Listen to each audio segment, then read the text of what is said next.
You didn't start healing, you started performing it. There's a version of you that wakes up, reads the right books, says the right things, follows the right accounts, uses the right words, boundaries, inner child, shadow work, radical acceptance, and genuinely believes they are becoming someone new.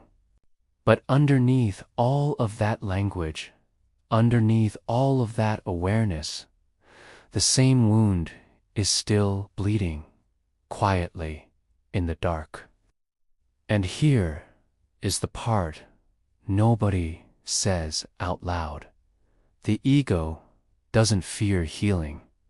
It infiltrates it.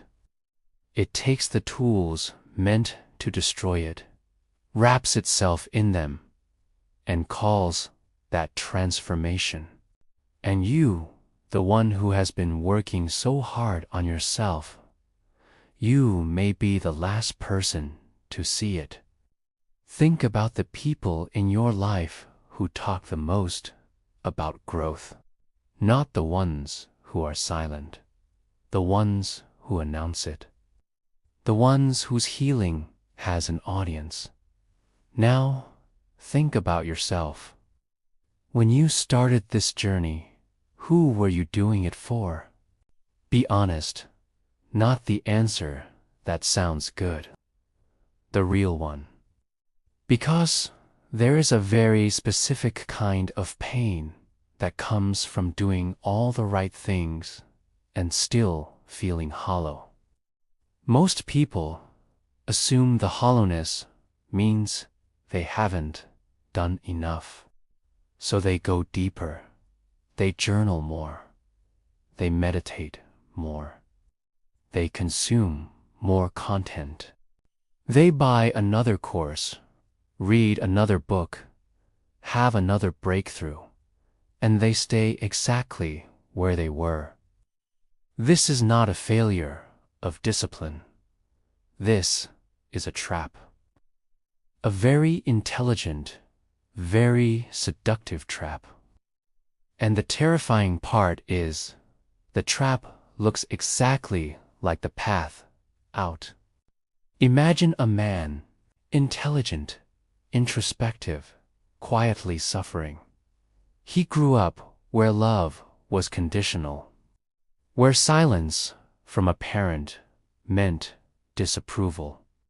He learned very early that he was only safe when he was performing happiness, performing strength, performing okayness.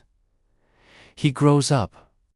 He carries this into relationships, into the way he lies awake at 3 a.m.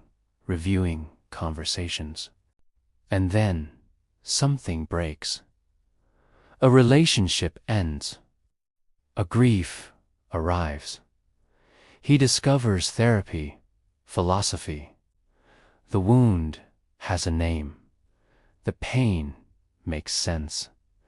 This is real healing. But then something else happens. He begins to identify with the wound.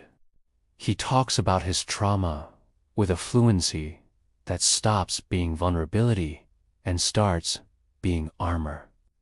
He collects insights like trophies.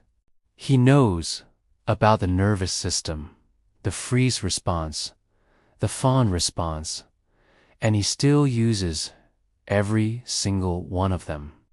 To truly heal, the ego would have to die a small death.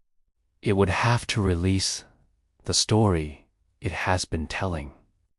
The gap between knowing and changing, that is not ignorance. That is the ego in disguise. Transformation is a risk. The person who comes out the other side is not a better version of the old you.